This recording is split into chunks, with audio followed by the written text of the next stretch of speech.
Welcome to Slayer. I'm your slaying professor, James.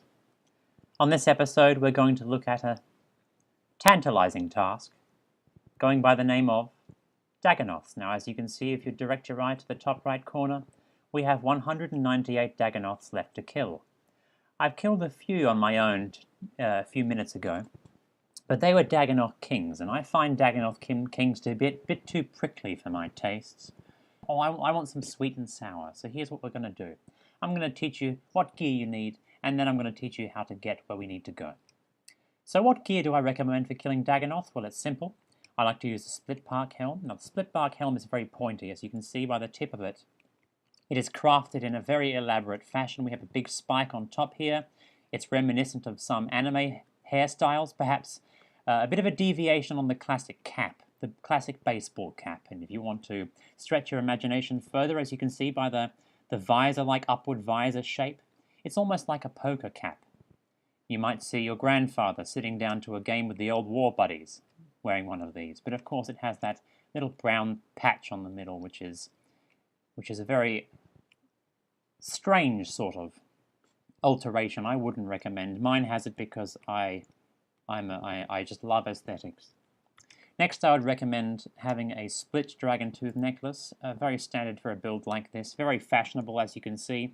We have two prongs here that represent fertility in the Aztec civilization, and by appearing like a fertile Dagannoth, you will attract them to you so you can kill more and get more kills per hour, which is of course the best way to avoid XP waste and economic waste to appease the government. And finally, for our weapon, we have the Ivandis Flail here. Now, the Ivandis Flail is a lovely piece of technology. Although you might commonly know it as a vampire-slaying weapon, I know it as a tool of diplomacy. Now, the Dagannoth, they respect bright colours, and as you can see here, this is not wanting for bright colours. We have some green on the hilt there, we have some blue on the top there. And of course, when it swings, it looks very pretty. It looks very nice, and overall is one of the best weapons money can buy to get you on your way to starting your Dagannoth career. And we have a full inventory of Supreme Overloads. Let's show you how to get there now. As you can see, we are in the middle of Prifddinas here, the elven city of the elves and sometimes goblins. And we need to get to a place called Waterbirth Island if we are to slay the hordes of Dagannoths that our Slayer Master has commanded us to kill. So as you can see, we are in the center. To get to the Waterbirth Island, we need to go to the east here, through the Kriwis district, between Cadern and Kriwis here, and exit into the Black Void here, I know as Tartarus. Well, I took a fistful of pills before this recording, so I honestly don't know what direction's up right now. So what I'm going to do is I'm going to just sort of circle my mouse along here on this Ouija board we call the Lodestone Network here. And I'm just going to center my mouse, my cursor, on something that's to my liking. I'm just feeling around for Waterbirth Island. I'm feeling for it. Overall, I think this is not what was intended. I don't think we're any closer to Waterbirth Island than we were before. But we are slaying a lot of unicorns, and they're dropping a lot of bones, a lot of horns, and I think we can sell these on the black market. So here we are at long last, into the realm of the Dagannoth. Humble creatures. Lovely. Beautiful. Look at their spines, look at their fists, look at the way they waddle. It makes you wonder, what else could evolution craft if it weren't for us exterminating their people over and over again?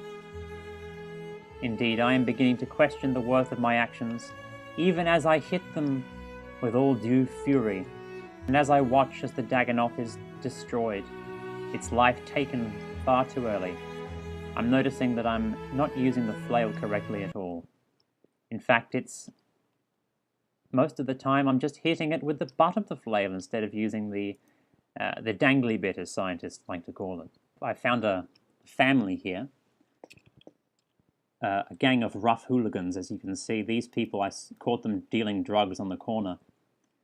They were selling all sorts of unsavory things to children, and I said to them, "Hey, could you stop?" and they refused when I said that to them.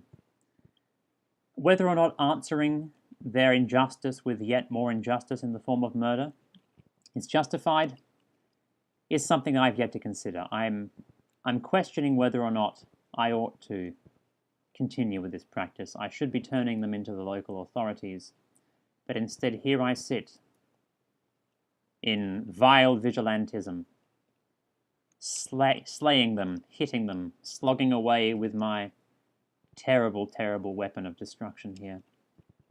I should be coming to them with flowers in hand, not with arms.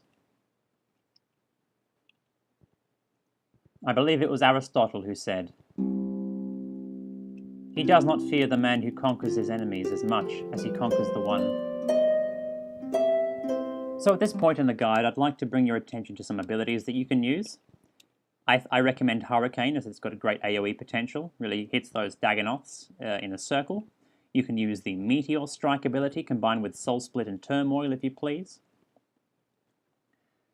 At some point along the way, you will no doubt encounter someone who has a nice pair of gloves. Now, as you can see here, these are a nice shade of green. These were given to the Dagannoth I just killed by their grandmother. And if you wear them, you can almost see and feel the compassion that grandmother had for their deceased child. And it should, if you are a person with compassion and a conscience, make you question your actions even further than we have before. To combat this, I recommend using the Sacrifice ability to heal up a few life points. Now, as you can see there, I managed to kill it with the Sacrifice ability, giving me full life point refunding for the kill. So as you flee home in a fit of tears and a whirlwind of distress, thinking about how you can tell your Slayer Master how you failed them, just know this. You've done right by yourself. You've done well by your own code of ethics. And whatever family you have left in this dark hovel of a world that you have created with violence and blood, they, the few, will be proud of you. Alternate gear setups include an Amulet of Power or an Amulet of Souls to increase your Soul Split healing, or full Torva and a Noxious Scythe. I've been James, and I hope this has been an informative guide to Dagannoths. Thank you.